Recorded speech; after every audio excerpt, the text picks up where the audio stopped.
В сложной политической обстановке открылась вторая сессия Верховного Совета Киргизской ССР. Депутаты почтили память погибших в те черные июньские дни.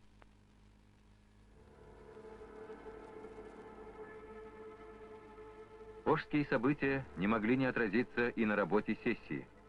Накаленная атмосфера чувствовалась с первых же минут заседания. Встревоженные кризисной ситуацией во всех сферах жизни киргизстанцев, депутаты остро и принципиально критиковали позиции руководящих органов парламента. После острых дебатов повестка дня все же была утверждена.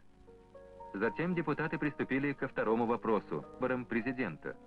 Они приняли активное участие в обсуждении этого вопроса, но высказывали совершенно различные точки зрения, так что к единому мнению прийти не удалось. В связи с этим было решено вернуться к этому вопросу в конце сессии. В этот же день началось обсуждение одного из основных вопросов повестки дня.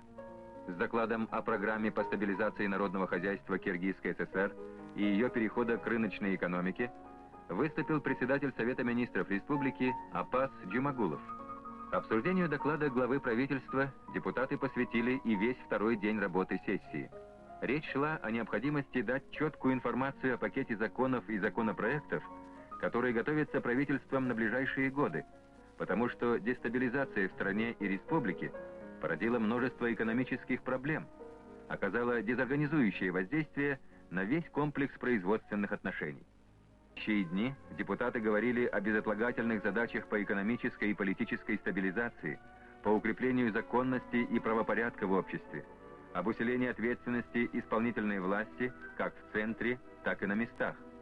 Только в конце четвертого дня депутаты вновь вернулись к вопросу о президентстве и выдвинули кандидатов на этот пост. Ими оказались Масалиев, первый секретарь ЦК Компартии Киргизии, председатель Президиума Верховного Совета Республики, Джумагулов, председатель Совета министров Киргизской ССР, и Аманбаев, первый секретарь Иссык-Кульского обкома партии.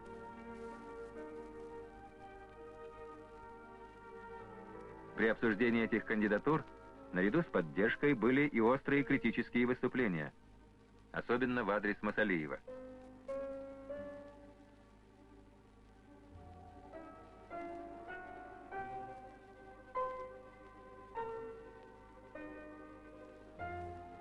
По результатам тайного голосования, которое прошло в два этапа, стало известно, что ни один из претендентов не набрал нужного количества голосов, и таким образом они выбыли. Вопрос о президентстве зашел в тупик, даже несмотря на все усилия специально созданной согласительной комиссии.